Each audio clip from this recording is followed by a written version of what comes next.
There are only three things that are certain in this life: death,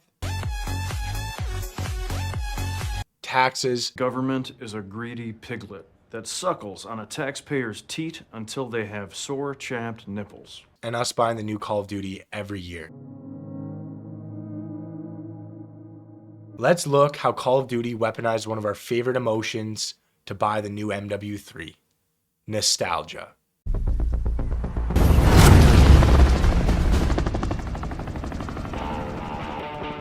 There was something special about it, wasn't there? That first year and a half of Verdansk was Hall of Fame stuff. I can really only imagine how hot the Call of Duty offices were buzzing when they decided to release Warzone, taking all the best elements, not only from their games in the past, but games all across the video game landscape. And people loved it. You could feel the passion the devs put into the map when you ran through Verdansk for the very first time. It was the first time in years that as fans we felt respected, knowing that the developers gave us something they were truly in love with. And we clapped them for their hard and inspired work. 4 years later, and it's seen a dramatic drop off. Why?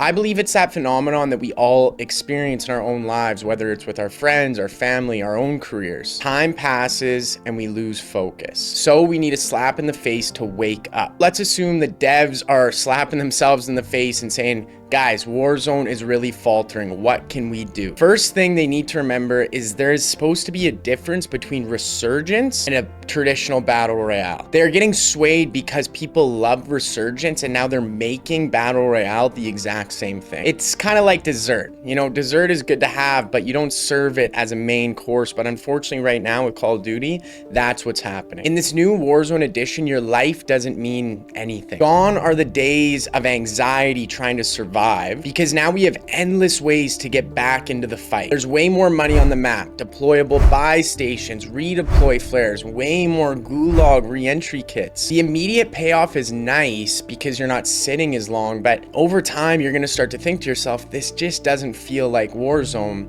And that's because it isn't. A traditional BR is meant to be stressful because your life means something, because you know if you do die, you're gonna be sitting for a really long time. Take the real OG Fortnite. For the first year and a half of the game, there literally wasn't a way to get back into the game if you did die. If you died off spawn, for the next 20 minutes, you were either hoping your teammates would die, you'd be asking them to go back to the lobby, or you just have to sit there and watch. It didn't hinder the game. It became a global phenomenon in spite of this. With that said, I think buybacks and the store was one of the really great additions that Warzone actually came up with to separate itself from traditional BRs. And buybacks should be in the game. It's just like anything else though, too much of anything, except Jesus of course, turns out to be a bad thing in the long run. They need to remember what makes a BR, and one of the things that is having your life matter. Limit ways to get back into the game, and that will be a massive step in the right direction for Warzone. All right, here's all the Marvel movies released in the last year. Subpar compared to the glory that was the Infinity Saga. But Marvel is chasing the money train. Beautiful art takes time. Time for people to get creative and time for the audience to digest what they've actually just experienced. Marvel should have hit the brakes after Endgame, but now we're getting force-fed garbage and we kind of want to hurl. The same thing is happening with Warzone. This map is uninspired.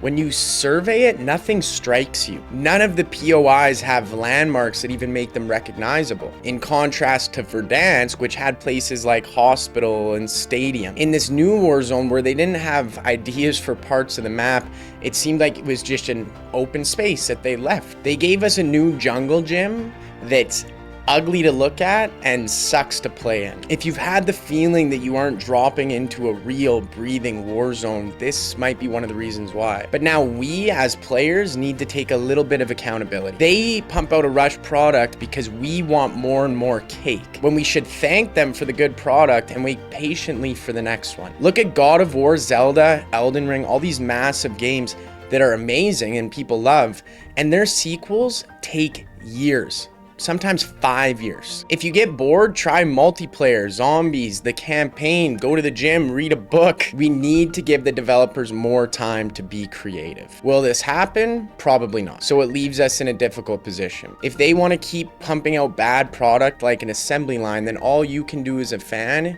is say no thank you. And if enough of us do that, then they'll actually be forced, just like they were when Fortnite came out, to pump out a new and inspired game and hopefully Warzone map. These principles carry on to another area of their game that they've definitely stumbled as of late, and that is Zombies. Ever since its rumored release, Zombies has been under a ton of pressure from its fan base. And I mean, I guess it was for good reason, because the game they've rolled out is lackluster at best and horrible at worst. We're gonna be tackling the 2 reasons on why I think the game flopped so poorly. The first one being, it doesn't feel like Call of Duty Zombies at all, and the patch and nerfs they keep updating are horrible. Now, getting into it not feeling like Call of Duty Zombies, I actually like the creative touch they put on this, and they went for it. Unfortunately, they didn't care about the fan base, and the developers might have rocks for brains. In the current state of Zombies, the only way the developers seem to be wanting to make it challenging is by making your weaponry and loadouts garbage, which to me isn't what a zombie enjoyer likes. Zombie enjoyers want to load into the game and feel like mercenaries, feel like a god, get that ray gun and feel untouchable. The way they want to feel challenged is by upping the amount of zombies. If there's 3 zombies in front of you, you should not be scared because your weaponry should be good. When there's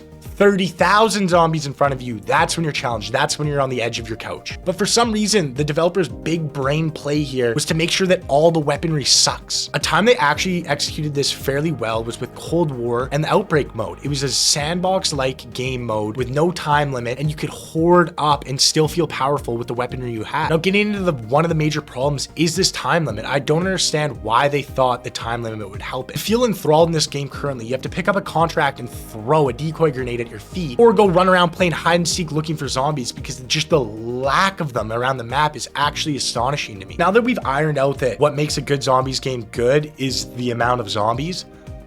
Huh? Who would have thought? Not me.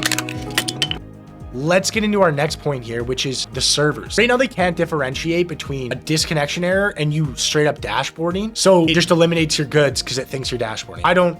Everyone knew this was going to be a problem pre-release. The fact that you couldn't straighten this bug out is actually kind of mind-dulling. Like, it's insane to me. So this is something that actually needs to get worked on and patched, not nerfing decoy grenades because the tactical was too strong. I'm not going to be like to my boys, hey, you should really try out the new Zombies game. The grenade just got nerfed from 8 seconds to 3. No one cares about that. I'm going to be telling my boys, yeah, probably don't buy the game because when you grind for 2 hours, it just takes all your stuff away. So honestly, all they have to do to make this mode, in my opinion, pretty fun is, again, just getting rid of that timer, making it unlimited. On the next patch, buff some things. Make more zombie spawns. Make the guns better. Make it so you're actually enjoying the game you're playing and it doesn't feel like you're just running around collecting contracts and you have to make noise to find zombies. So in conclusion, honestly, this is a pretty easy fix for the devs to make, and it could be a pretty memorable Zombies game in the latter half of this year if they just do these easy things. And that's it for the video, boys. If you liked it, don't be scared to hit that sub button, hit that bell, give us a like, tell us what you think down tell us what you think down in the comments below, man.